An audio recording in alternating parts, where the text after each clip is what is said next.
Coming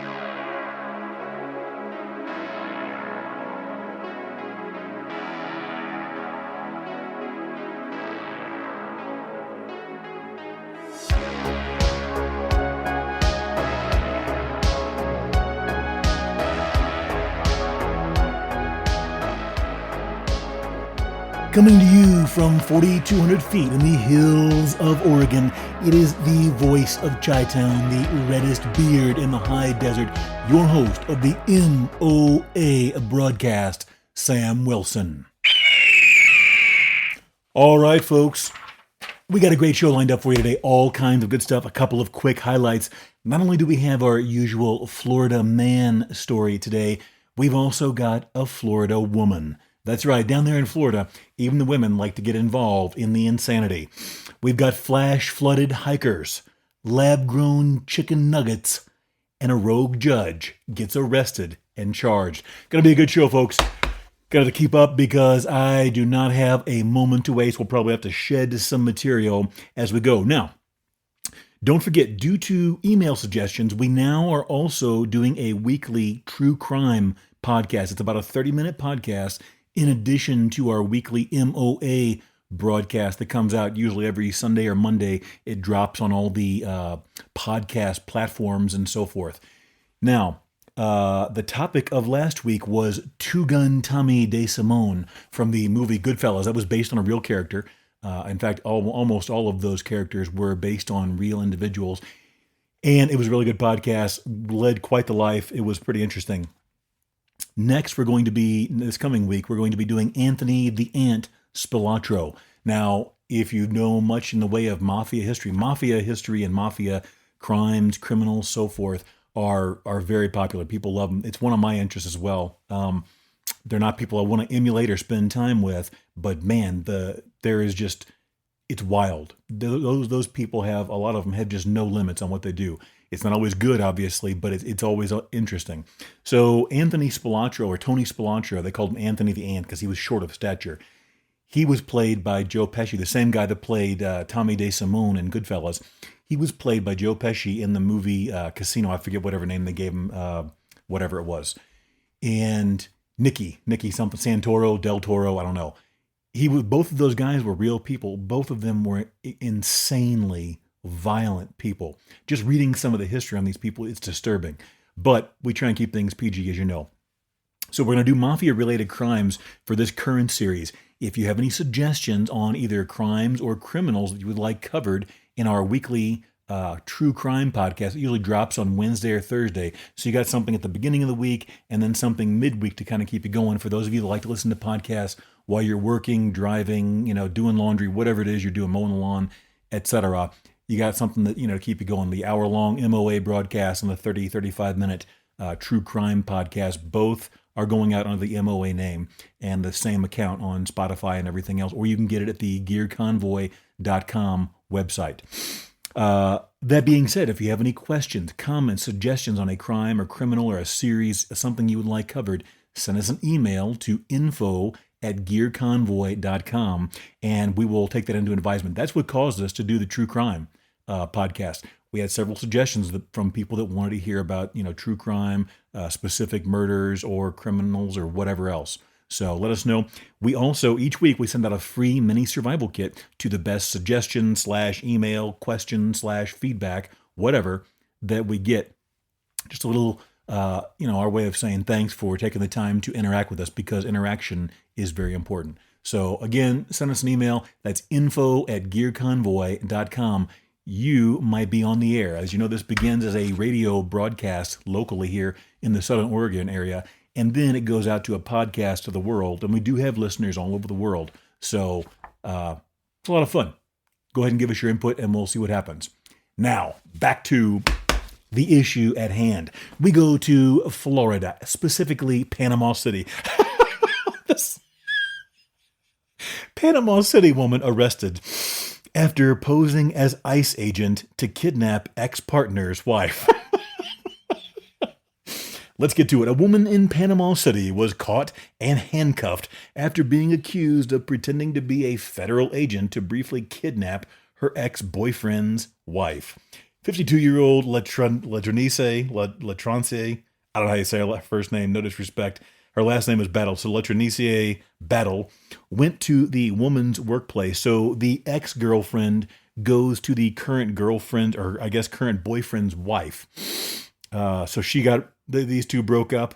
The boyfriend moves on, gets married, but the ex just can't let it go.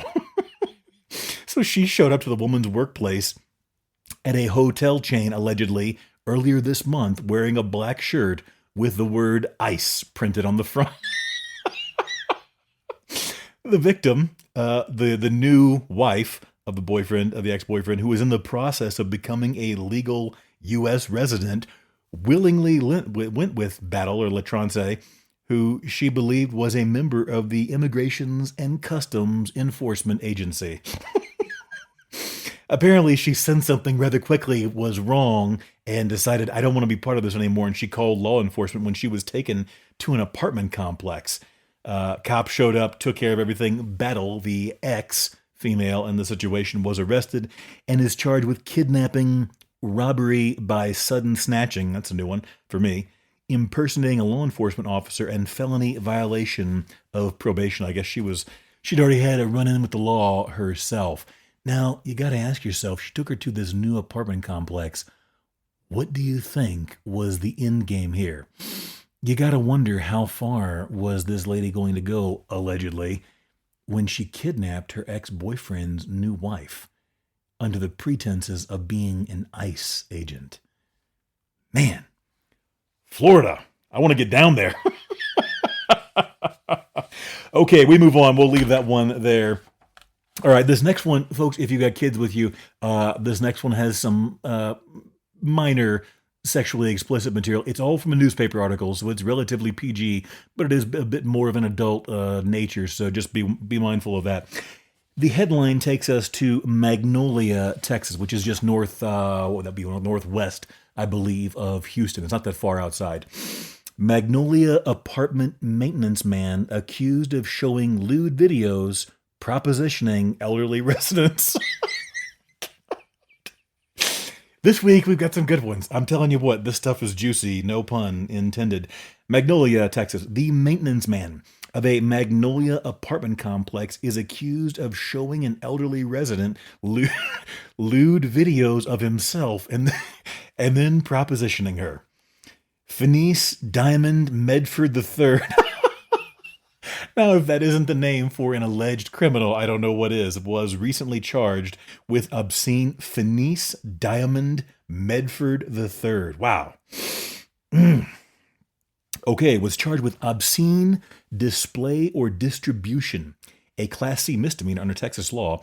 But what he allegedly did to, get ready for it, 81-year-old Dorothy Carlton has left her scared and traumatized. Whew. It all began on April 15 when Medford, 25, asked Carlton if he could come in. Now remember, he's the maintenance man, and this lady apparently is just a resident. So, put yourself in her position. The maintenance man knocks on the door, and he says he just wanted to come in and talk. Okay? Now, according to Carlton, I did hair for 40 years, so I would talk to anyone who thought the maintenance man, Medford, just wanted to visit. Now, these are her words, not mine. I'm dense, I guess, but I never expected anything. So he hands me my phone, hands me his phone, and I froze, recalled Carlton, who was shocked to see a video of Medford, the maintenance man. Remember, Diamond Phineas Medford III, or Phineas Diamond Medford III. He had a video playing on his phone of him pleasuring himself, allegedly. I went, oh my God, were you alone? I said, were you alone or was someone there? So I guess, I don't know why this lady at this point didn't, I don't know. Who knows? I'm not blaming her. I'm sure this is a shocking thing to have happen to you. You probably don't have any idea what to think. I've never had someone hand me a phone in that scenario like that, so I can't really speak from personal experience.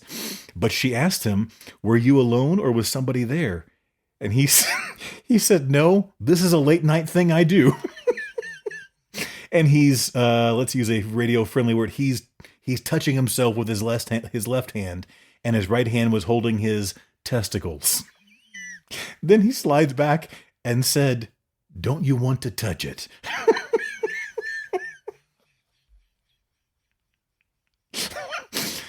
And I said, "No." And this time, I'm frozen. The woman kicked him out of her apartment and called her granddaughter first. I don't know why she didn't call the police first, but whatever. I'm sure, again, she probably didn't know what to do. She's 81.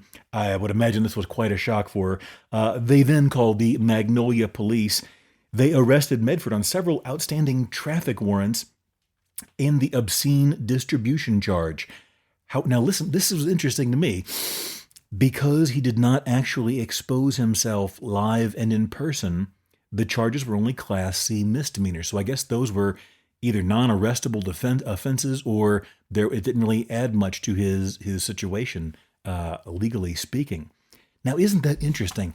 He walks up to this elderly woman, somebody's grandmother that someone that we should all be looking out for, right? These are, people that we should be taking care of, vulnerable people.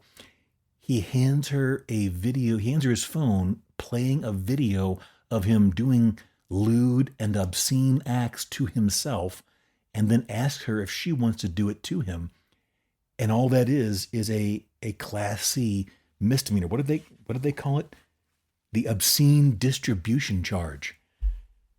Now, isn't that interesting? You would think there would be, I wonder if these laws have been updated with all the current technology that we have. But imagine if somebody did that to your grandmother or mother or wife or sister. Can you imagine? How bizarre.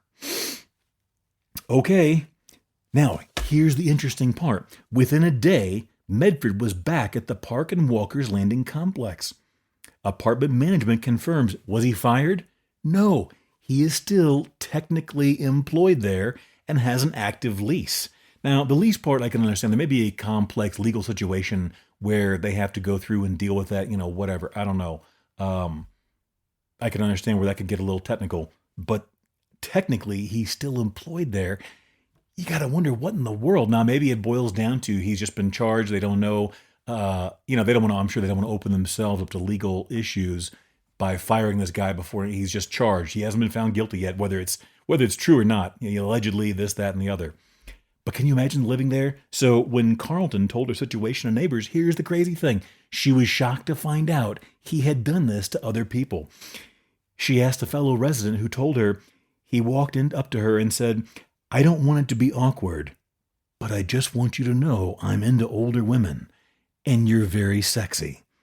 And if you're interested, let me know," recalled the second resident who did not want to be identified because she has privacy concerns. Jeez, what in the world does it take to get fired? Can you imagine doing that at your job? How long do you think you would still be employed? Wow. Okay. I can already tell we're going to have to cut this next story. We'll try and include this next week. Guys, people are insane out there. The next story is going to bear that out, but this one here, we're not going to have time to cover. I'm just going to read the headline. This comes to us from Berlin, Germany. Okay. Man armed with a machete, beaten to death with baseball bats after 5 are arrested. We'll get to that next week. Now, here's the interesting part, though. When I was reading this article, it is insane to see where we've come in society, where we're at in the world today. Allegedly, this guy went into a coffee shop and started talking some smack and insulting people, and they talk some smack back or whatever. He left. He comes back with a machete and starts wielding it around, and 5 guys jump down. Apparently, at some point, it doesn't really lay it out clearly, but at some point, the guy who started attacking people or wielding or brandishing a machete is beaten to death with baseball bats, and the guy with the machete is listed as the victim when he was the initial aggressor, allegedly. So I guess you could call him a victim. He was the one that was killed, but what an insane situation. I don't know. It doesn't say if he was on drugs, alcohol, something else, but wild times. You got to be careful out there, folks. Man. Okay, we move on. This time we go to, don't worry, the news is going to get better. We have one more news story, and then we get into some interesting stuff. We go to New Jersey. Now, I don't know how much you know about New Jersey. I used to live in New York. People always, I don't know if they still do, I would imagine, they probably do. They always made jokes. You never wanted to go over to Jersey. It was considered inferior to New York. There was always toxic waste jokes because of plants that were over there and factories and so forth. It was viewed as New York's, inferior little cousin, or stepsister, stepbrother, whatever you want to call it. It was kind of an insult to talk about people in Jersey. Just a little backstory. But Jersey always had some wild stuff come out of it. I went over to Jersey. So we used to go over to Jersey occasionally where there was good Mexican food over there, really, really good pizza. New York gets a lot of the credit for the pizza scene, but New Jersey had some amazing, a lot of Italians, and I'm not even making a joke or a slight there, a lot of Italians, a lot of culture there, and a lot of good pizza. And there was also a steakhouse, what was it called? Arthur Treacher, something to that effect. It wasn't the greatest steakhouse, but it was kind of well known. It was right across the bridge or the tunnel, over in Jersey, and you get like a steak and like this big stein of beer and everything else for, I don't know, it was 25 or 30 bucks or something, which at the time was, considered a fairly good deal. I remember the steaks being decent. The beer was good. It was a big stein. It was, nice atmosphere. I'm sure there were plenty of other better places to go, but I had a good time there a number of times going with buddies and whatever. Anyway, that's our little venture down memory lane. South Jersey father and son charged in beating death of man with baseball bat and flashlight. This comes to us from ABC. We go to Vineland, New Jersey. A South Jersey father and his teenage son are facing homicide charges in the killing of a Millville man. Eric Hanna, 55, and his 17-year-old son were taken into custody on Easter Sunday. The pair is accused of beating the victim, 54-year-old Louis Gus Serbeck, to death with a baseball bat and a metal hammer. Investigators say this all stemmed from an alleged assault. According to his brother, Christopher Serbeck, he would do anything for anyone. He would take the shirt off his back and give it to you just because you needed it. You call him, and he'll be there.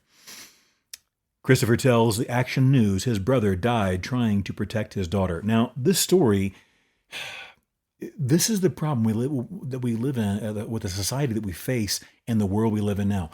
There's always been insane people. There's always been murderous, homicidal people and people that were unpredictable and or folks that were on any sort of substance, whether it's alcohol, drugs, whatever. But we are now living in a world where increasingly people, they will take exception and offense to almost anything, and they will skip that logical chain of progression during a discussion and jump right to lethal violence. That's what happened with this guy. So apparently his daughter had been assaulted the day before, and the next day comes around. I guess she tells her parents what happens, and her dad goes down there to check it out and see what's going on. Now, the tragic part of this story, or part of the tragic part is, this article isn't very well written, but apparently the aggressor was family friends with the family. Okay, they had been families or friends since high school. Let me jump back in here. On Sunday, this is Easter Sunday, he went down to Hannah, that's his daughter's home, on Leamings Mill Road in Vineland, New Jersey, where his daughter had reported an alleged assault the day before. According to the criminal complaint, what was meant to be a conversation quickly turned physical. Serbeck, this is the father, he went down to sort this thing out with his daughter and old family friends, allegedly. He was struck in the head several times with a metal baseball bat and a metal flashlight. Now, I said hammer earlier in the story. I don't know. You got to keep in mind, a lot of these stories, especially when the reporting is new, they kind of dance all over the place. I don't know exactly what's accurate. His daughter was also hit in the head during the fight. The aggressor was allegedly a lifelong friend of the family and went to school with the brother, the oldest brother, and they had known each other their whole lives. So, man, what a horrible tragedy. Eric Hanna is currently in the Cumberland County Jail. He has a detention hearing scheduled for Friday, and his son is detained in a juvenile facility. It's still being decided whether he will be charged as an adult. The 17-year-old is also charged with aggravated assault against Serbeck's daughter. So they may have found enough probable cause, it wasn't just a fabrication most likely, to charge him with that assault, that alleged assault as well. What a shame. Family broken up. So, again, here at the MOA Broadcast, we try and talk about what could we learn from the situation. Some of these we like to have a good laugh at. I mean, you got to admit those first couple of stories were kind of funny. This one's tragic.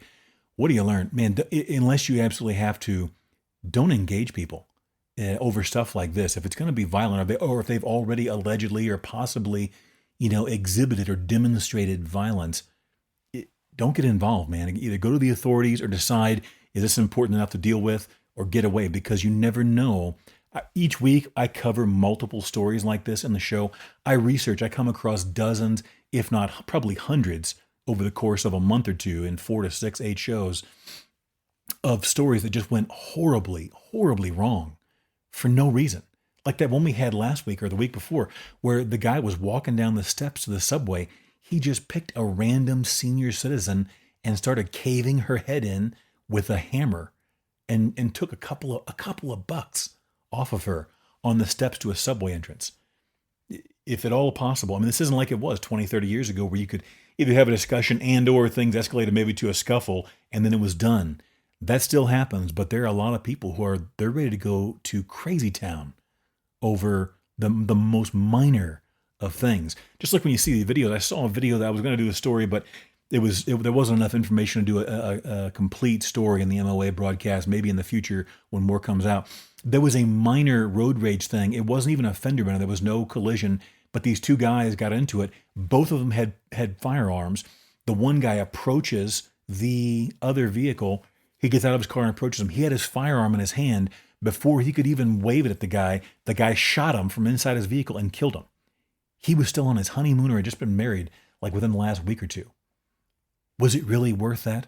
I'm not picking on the guy. I'm not casting judgment. I don't know all the details. But we do know for a fact he had just been married a couple of days earlier to his new bride, and now he's dead over essentially what boils down to nothing. So really, really choose wisely when you want to interact with people that have already shown aggressive or exhibited, angry or violent behavior. It's a crazy world out there. All right, now we go to these are our outdoor stories. I'm an outdoorsman, if you would call it that, a fisherman. I don't do a lot of hunting, but I do go squirrel or other type hunting occasionally. I haven't been in the last year or two. Lots of fishing, though, lots of hiking, backpacking, camping. And so I try and get a focus on that stuff. I've got a reasonable amount of experience in that background of that field. So I try and focus on that. That's part of the MOA, or Make It Out Alive, broadcast theme. So we go to El Paso, Texas. A 36-year-old man suffered head trauma after falling nearly 100 feet while hiking a Dog Canyon Trail on Easter Sunday, April 20, near Alamogordo, New Mexico. He was rescued by Fort Bliss Army Medical Evaluation, or medevac crews, according to a press release from the 1st Armored Division. Let me get a sip here. You would have no idea probably how the toll that it takes on your voice when you do a lot of voice work and talking and reading and podcasting and all this kind of stuff. Now, just a quick side note, when I read this story in Fort Bliss, the first thing it made me think of was one of my favorite movies. I don't know if you guys watch old movies or not. I love old westerns, one of my favorite genres. A lot of good movies came out. There was a movie called Lawman. It was a Burt Lancaster film. Who else did it have? It had Robert Ryan. Robert Duvall had a pretty decent sized role in him when he was very young. And it's about a guy who's a sheriff. It starts off with these cowboys. I won't ruin the whole thing, but they shoot up a town and a guy dies. They weren't intending to kill anyone, but these cowboys that are running a herd of horses or cattle or whatever, they shoot up a town and get drunk. And this old man takes a bullet to the head and he dies. So the lawman from that town takes it upon himself to go and track down this group. They're not really killers. It was an accidental death, but the sheriff, played by Burt Lancaster, his name is Jared Maddox. Yes, Jared Maddox. He does a great job. He's almost like the Terminator. He sees black and white.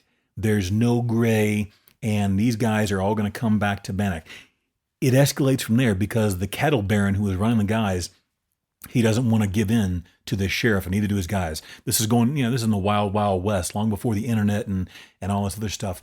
So basically, you could do anything you were big enough to do, and they decide they're not going to go back, and mayhem ensues. And it's a really, really good article, or a good movie, excuse me. And the neat thing is, you see the progression of this sheriff.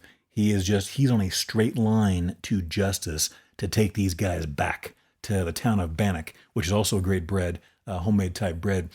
And he goes through several changes due to things that happen.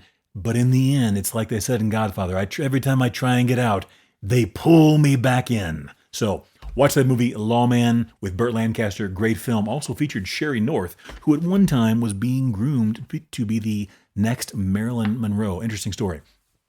We'll get back to our show, our story here. Let's see. Anyway, the point that I was making though is Robert Ryan's character, who plays a guy named Cotton Ryan. He was kind of famous in the movie because he had made a big name for himself at Fort Bliss, which is where this took place. But he later loses his nerve, and then he has to gain it back. It's a great western, very minimalist. They don't go over the top. It's just raw and simple. A very, very good show. Lawman, watch it. Okay, the 1st Armored Division says the medevac team mobilized to Fort Bliss and executed a high-risk rescue on Easter Sunday at around 1 a.m. after a 36-year-old man suffered severe head trauma after falling nearly 100 feet. He was in stable condition at the ICU in El Paso after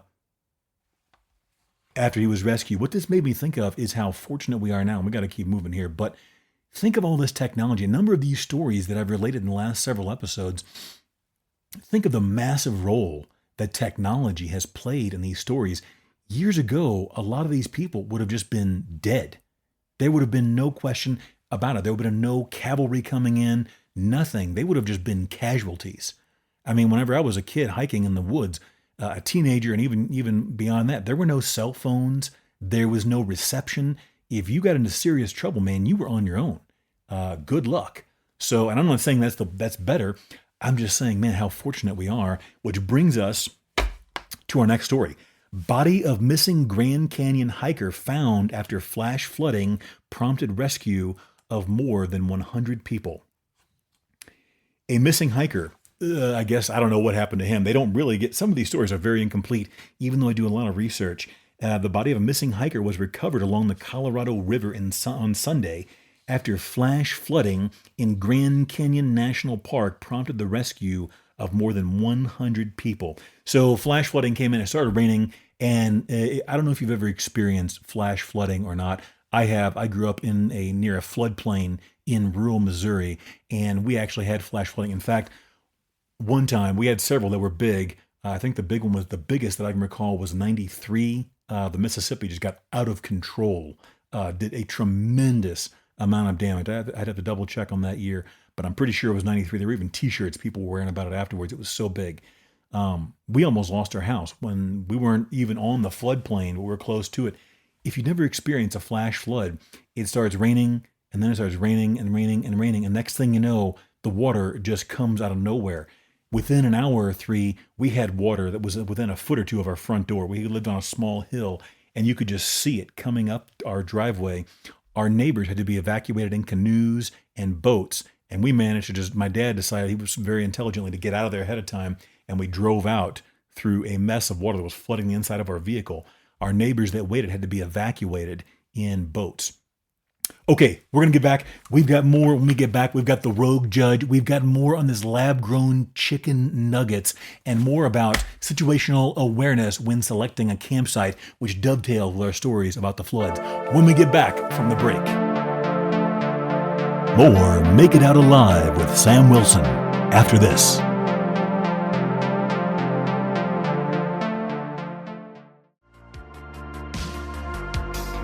You're listening to the MOA Broadcast with Sam Wilson.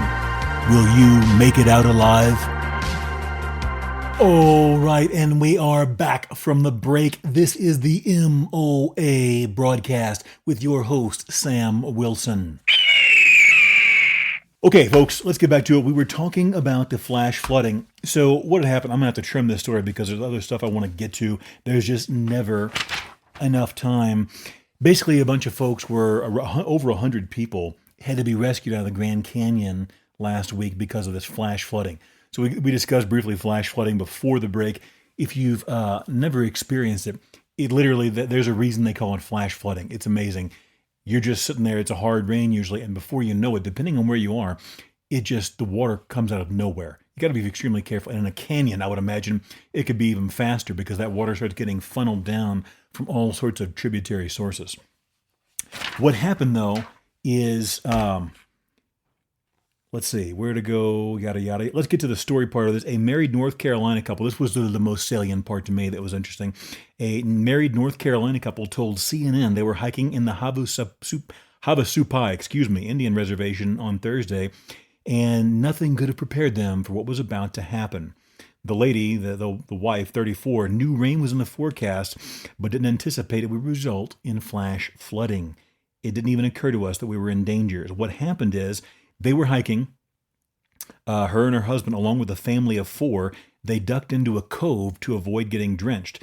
As they waited for the rain to stop, a Native American man riding a mule, or excuse me, who was described as a Native American, I don't know what difference that makes, but anyway, spotted them and yelled, higher ground, higher ground. So he knew what was up. If he lived in the area, was riding a mule, he'd probably been there his whole life for a very long time and knew what time it was. And again, if you've never experienced, it can be extremely treacherous. So they sensed the panic in his voice, she says, and they saw the area starting to flood, so they began climbing. They reached higher ground, and the group of six set off for the nearest village. For the next 3 hours, we crossed rivers, formed human chains, and hacked through the thorny bushes and cacti, she said. At one point, a huge boulder crashed right in front of them, hitting a tree, which sent a large branch in their direction. After they arrived at the village, they were greeted by other hikers, and the National Guard evacuated her and her husband to safety Saturday morning. So, what's the takeaway? What is the point? Well, situational awareness in the wilderness. We talk on this show frequently about the term situational awareness. For those of you that are new to joining us or don't recall, situational awareness is exactly what it sounds like. You're just being aware of what is going on around you, thinking a couple of steps ahead into the future and trying to anticipate what problems may occur and how you would address those if they were to happen. And so this is not about blaming anyone, because really in a flash flood is, again, just that. You can't really anticipate. A light rain doesn't mean a flash flood. Even a heavy rain doesn't necessarily mean a flash flood, even if the area is prone to it. So it just happened. Fortunately, those folks made it out. Excuse me. But what I wanted to do was take the opportunity to discuss 3 different instances whenever I was hiking and I needed to exercise situational awareness. Fortunately, 2 out of the 3 I did good. The first one happened when I was a teen. We'll do that one first. Didn't do quite so well there. So, let's see. This was a hillside camping spot while backpacking with friends. Whenever I know I was a teenager. I believe I was under 16, and I think I've referenced this instance before on the show. Me and a couple of buddies were out backpacking, and this was in southern Missouri near the Ozarks. Flash floods there can be very common. Depending on where you are in the United States or around the world, wherever you're listening, a lot of people don't get thunderstorms and heavy rains. They may not understand what that's like. Like out here in the Pacific Northwest, we don't typically get heavy rains and thunderstorm. It's usually a light, like in the Portland area, it's like a light mist or a heavy mist that just kind of goes on and drags on for hours or days with very little in the way of actual accumulation. Now, in the Midwest, in Missouri at that time, we would get thunderstorms where you would just get huge amounts of rain. It was unreal. If you haven't experienced it, it's hard to believe how much water would come down. We were young. We weren't thinking. I don't think there was an experienced adult with us, and we were all teenagers and younger. So we found a decent little camping spot, but it was in this little flat spot. It was on the side of a hill, though. And so it was like this little, a little depression on the side of a hill. It gave us great cover from the wind. It was windy that night, and we were trying to get cover from the wind because it was just ripping through our campsite. So we're having a fire, and we wanted to be able to, plus the mosquitoes were insane. I remember on that particular trip, the mosquitoes were so bad that I had literally taken mud and wiped it all across my face and exposed skin because the insect repellent was just not doing the job. I'm going to get a drink here. Okay, so we've established that, and mosquitoes are often indicative sometimes of a lowland area as well, which is where we were. And so what happened is we made camp on this nice side of the hill where we're kind of sheltered by hills and heavy foliage and trees. And so it was great. It was a great spot. But when it started to rain heavy, all that water came rushing down the hill and collected and accumulated in that little flat spot of that low area that we were in. And all of a sudden, like it started raining, we thought no big deal. We had rain flies. We were prepared for all that. But when it kept going and going, I noticed water starting to creep up into my tent or get close. I can't recall. I'm pretty sure water started creeping into my tent. I know my buddy who was a little bit further down, I heard him start yelling whenever the water started coming in. He was talking, hey guys, we got to move, or I got to move. Can I come to your tent? Whatever. I don't recall exactly what was said. But then we started hearing this rush, and we didn't know, we thought it was wind at first. It was the water come rushing down the hill, and it was collecting in this little depression that we were camped in. And anyway, long story short, it wound up basically wiping away. It swept away my buddy's tent and all of his gear, and some of the other stuff that we had laying around the fire, which of course was just flooded with water. Now the good news is the next morning we had spent a very long night, cold and wet, like a bunch of wet dogs sitting around smelling and stinking and just being miserable. But we did manage to recover and recoup all of our gear. I think it was now here's the funny part. We couldn't just go home. We were like halfway through, like a 3-day trip. It was equally about a day and a half out, no matter which way we went. We went back to the trailhead, or if we kept on going. So of course we pushed through. Wound up having a real good trip. But yeah, the point is we should have been more situationally aware of our surroundings. And I was young. Everybody else, I was probably, unfortunately, the most experienced on that trip because everybody else didn't really know what they were doing. They had gear. The one guy, I remember most of his meals were literally canned goods, like canned chili and canned beans and whatever else. Let me tell you, it was a very smelly trip. But anyway, being aware of your campground. Our next story. Let's go. Let's jump right in. I was on a backpacking trip several years ago, going back almost a decade now, with several other guys. This was in the Oregon area. Now, these guys, you can't entirely blame them. They had been, I think, hiking, backpacking a couple of times. I remember the one guy, I could tell, had no idea what in the world he was doing. He literally brought a folding chair. No joke. He had a folding chair strapped to the outside of his backpack. So I knew he had no idea what he was doing on this backpacking trip of like 18 or 20 miles. Okay. Well, anyway, the first night we made camp, they all got mad at me because they selected this nice looking camp spot on this flat rock on the top of a bluff near like I don't know, it was like a 60 or 80 foot sheer drop off. It was like a bluff there. And they thought it was to the east. So we're like, all right, they were like, we're going to have a great sunrise view in the morning. And I was like, guys, think about this for a second.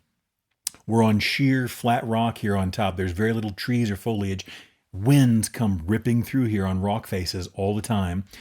Being that it's almost all rock we're on, we're going to have very, very loose, weak soil to like drive in our tent pins and tie off our wires for our tarps and other things.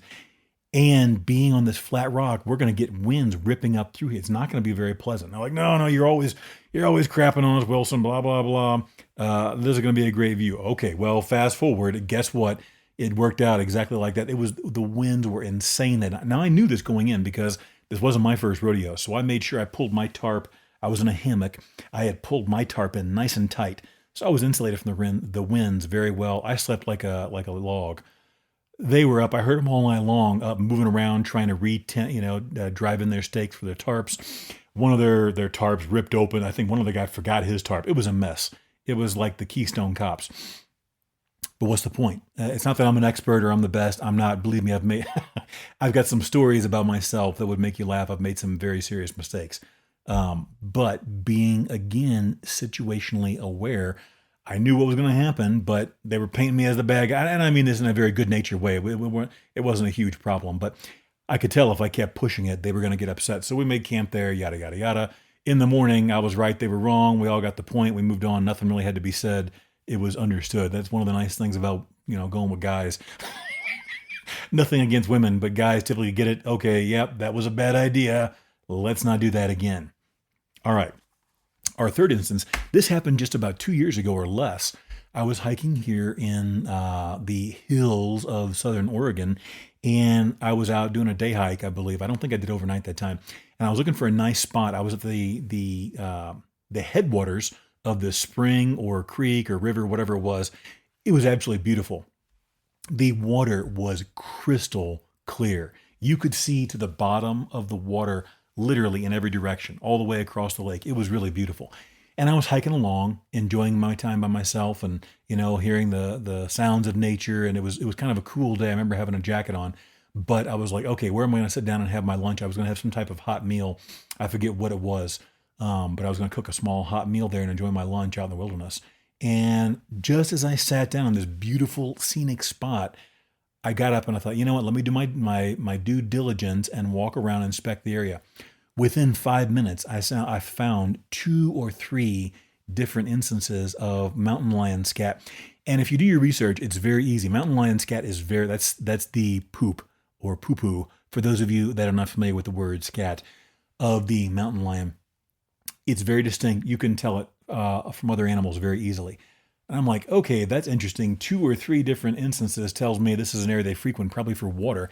Then as I was working in a circular pattern.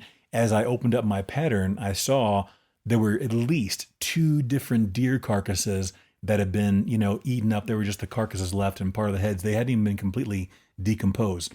And I'm like, okay, let's think about this for a second. We got lots of mountain lion scat, multiple dead deer that had been either taken here or dragged here or whatever. They probably came to water themselves and were killed by the mountain lion or whatever and have been consumed there.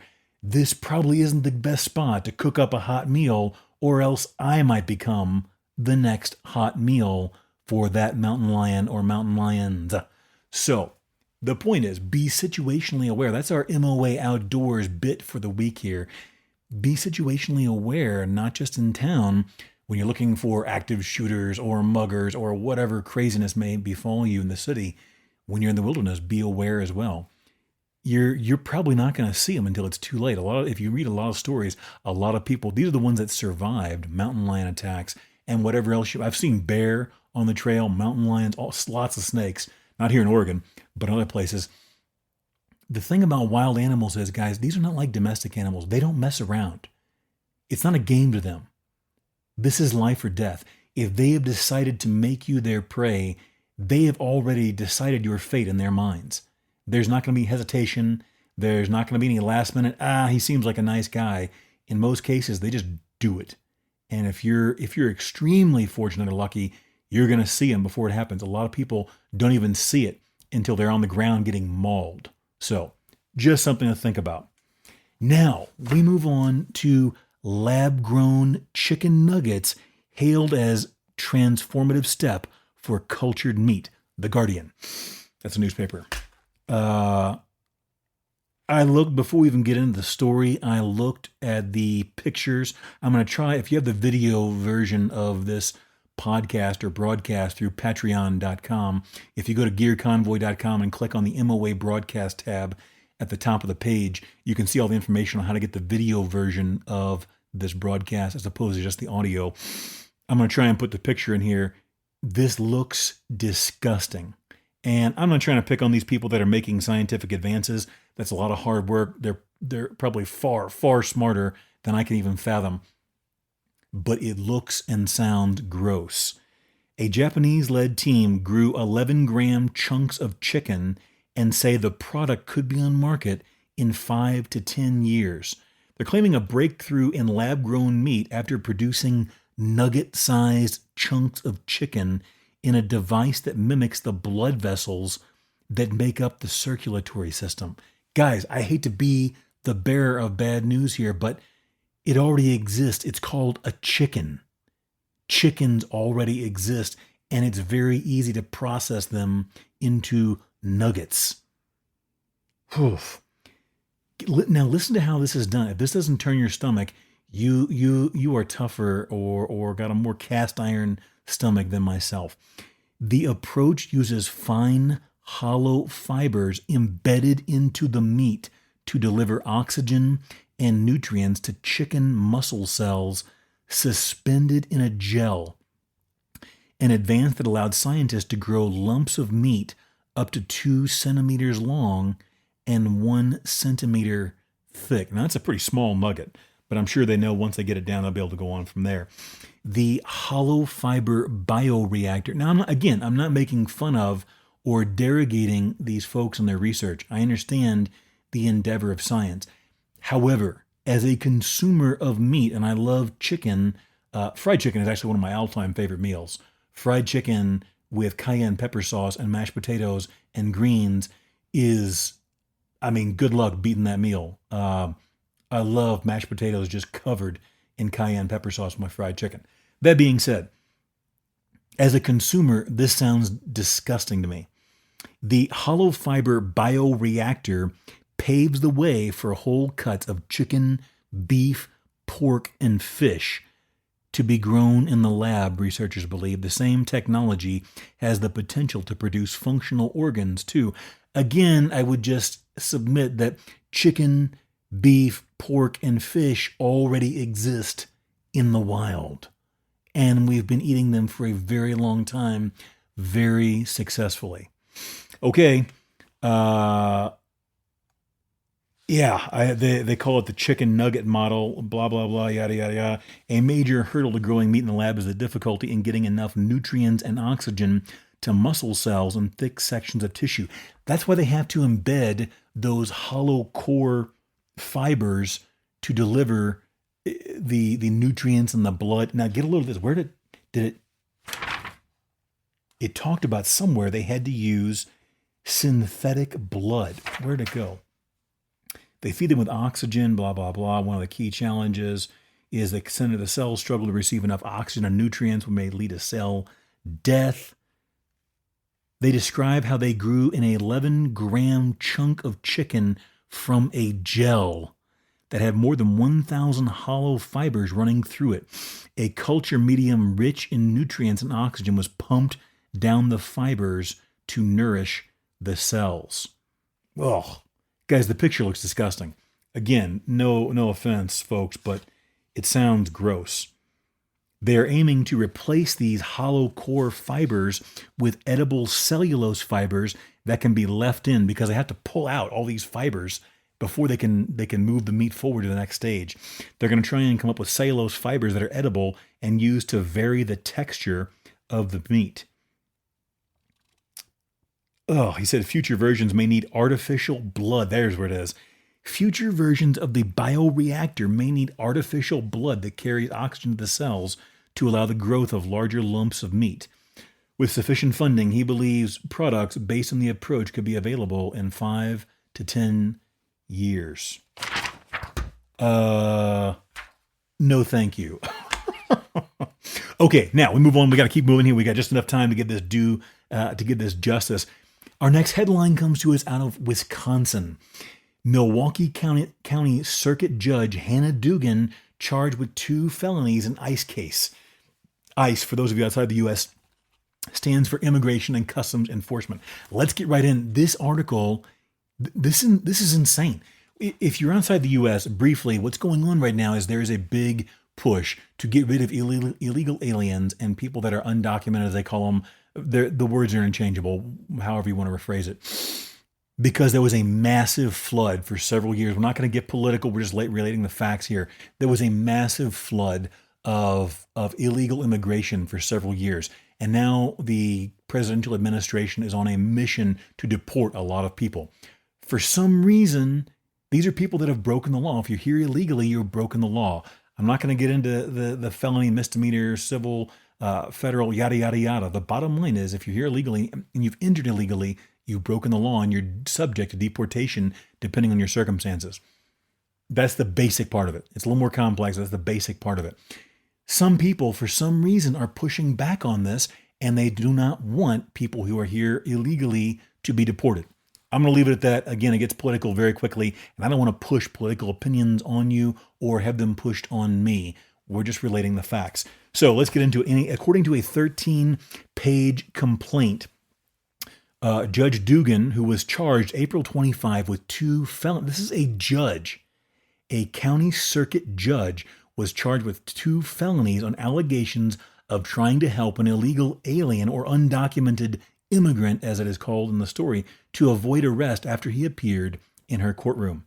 According to the complaint, the 2 charges carry a maximum penalty of 6 years in prison and a $350,000 fine. But in nonviolent offenses are typically much shorter, so on and so forth.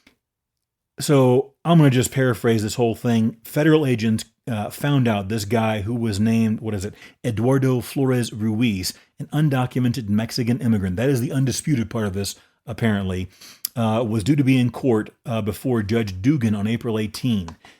He had been deported from the U.S. in 2013, but I guess was back for more.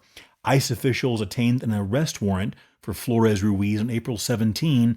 Now remember, he was going back to court before the Judge Dugan on April 18. 6 members of the Milwaukee ICE task force dressed in plain clothes went to the county courthouse to arrest him at about 8 a.m. They informed the bailiff in Dugan's courtroom what they were planning, and they agreed to wait until after his court appearance to proceed. A clerk, for whatever reason, notified the judge that it appeared that ICE agents were waiting in the hallway outside of her courtroom. According to reports, she became the judge. Now remember, this is the judge there to uphold law and order, became visibly angry and commented that the situation was absurd. She left the bench and entered her chambers. She then confronted members of the arrest team, according to the complaint, while visibly upset and had a confrontational and angry demeanor. She told the members they needed a judicial warrant, not an administrative one, and told them to report to Chief Judge Carl Ashley. They did not do that, apparently. While this was going on, the bailiff informed the arrest team, which had ICE, FBI, and DEA officials, that Dugan had expedited Flores Ruiz's case. They told federal authorities that she then forcefully motioned for the defendant and his attorney to exit through a side door that near the jury box, which leads to a private hallway and then to a public area outside the courtroom. So basically, she told him, go ahead, get out this side door, according to the complaint, and get out of here because there are ICE agents waiting for you. What happened next? DEA saw Flores Ruiz and his attorney get on an elevator, and he jumped on with them and radioed apparently to his team what was going on. When they got off the elevator, they were confronted by 2 more agents outside the courthouse. Then a foot chase ensued, and they pursued Flores Ruiz for the entire length of the courthouse and ultimately apprehended him near the intersection of West State Street and 10th Street. He was handcuffed and detained. Records show Flores Ruiz was charged April 24 by federal authorities with illegal re-entry into the United States. Now, listen to this. In a federal court appearance the same day, Flores Ruiz's federal attorney said a judge assisted his client in this endeavor and that Flores Ruiz was acting on the advice of his state attorney regarding the escape, apparently. It's not exactly clear. Wow. Flores Ruiz is listed as being in ICE custody at Dodge Detention Facility in Juneau, according to federal online detainee locator system. Now, we don't have much time to dig into this, and it's just happened. There's going to be a lot that comes out of this. I read several articles by legal experts. This is just like that situation with Attorney General Big Tish James from last week. Guys, I don't know what's going to happen to him. I'm sure it's going to be a complex legal thing because it's become political now. But suffice it to say, you do not want to be in the situation. They have got some big problems, whether they're guilty or innocent. And the experts all said both of these folks have some serious problems if what was outlined in the complaint forms can be corroborated. They have some serious issues. You do not want to be these folks right now. I don't know how in the world a judge would get it in their head to do this if she allegedly, actually did it. But wow. Okay, it's time to wrap it up. I need a quick sip. Let's get to it. Where do we go? You may have guessed it. We are back in Florida. Headline: Florida man claiming to be Jesus and God shot dead after attacking parents and firing at police. I'm not laughing at the man's death, but there's some sort of substance involved in this most likely. Let's get to it. A disturbing scene unfolded in Bartow, Florida, when a man who claimed he was both Jesus and God was fatally shot by law enforcement following a violent domestic incident and a tense confrontation at a local store. The man, identified as 34-year-old Wayne Volz, was killed on Friday, April 18, shortly before 5:30 p.m. after authorities responded to reports of a volatile domestic dispute in Fort Meade, a small town about 45 miles east of Tampa. Long story short, folks, this guy was with his parents in their home, apparently, and they had a violent disagreement at about 11:30 a.m., and allegedly the man Volz, if I'm pronouncing that correctly, my apologies to the deceased man and his family if I'm not, he is accused of violently pistol whipping his mother with a gun and assaulting his father when he attempted to step in during the dispute. Apparently, he screamed, allegedly, "Do you want to die today?" at his father and threatened both of them while ranting about being of divine nature. He reportedly declared himself Jesus and God and called his mother the devil and took their phones and held them hostage in their own home for several hours. Somehow, the father was able to convince him that it was time to go to work at a nearby Lowe's store somehow. I'm guessing the guy was impaired in some way, whether he was on a drug trip, alcohol, or he just may have not been right mentally. Something was clearly going on. He then told his father, "Let's go. Apparently, I'm going to go to Bartow and kill a lot of people." Now they get to the store. Fortunately, the employees weren't a bunch of Karens, and they immediately realized the father was telling the truth. They contacted law enforcement and got things going quickly. They hid the father. They called 911 and got a police response happening quickly. The sheriff confirmed that this man was known to police as a drug addict and had a history of erratic behavior. So they used a drone to find the dude. They spotted him outside the store, and despite commands to stop, he ran. So in the ensuing chase, he still wasn't done with his violent spree. He opened fire on a sheriff's vehicle, discharging 7 to 8 shots around the cops, one of which struck Deputy Edwin Alexander. They returned fire, and Officer Mark Sills was also hit in the chest during the exchange. Vols was hit, sustained critical injuries, and was transported to a nearby hospital where he later succumbed to his injuries. He's dead. According to reports, both injured officers were treated at local hospitals and are expected to recover fully. So I guess after he claimed he was Jesus and God, he went on some kind of a rampage, shot 2 cops, and was eventually shot down fatally by these same police officers. So folks, I guess the moral of the story is next time you're in Florida, make sure you're cautious if someone says, "Hey, do you have a moment to talk about our Lord and Savior, Jesus Christ?"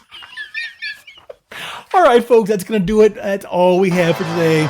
Remember, don't wait until you have an emergency to prepare. If you wait, it may be too late. If you don't make it out alive, you don't make it out at all. Stay safe out there, folks.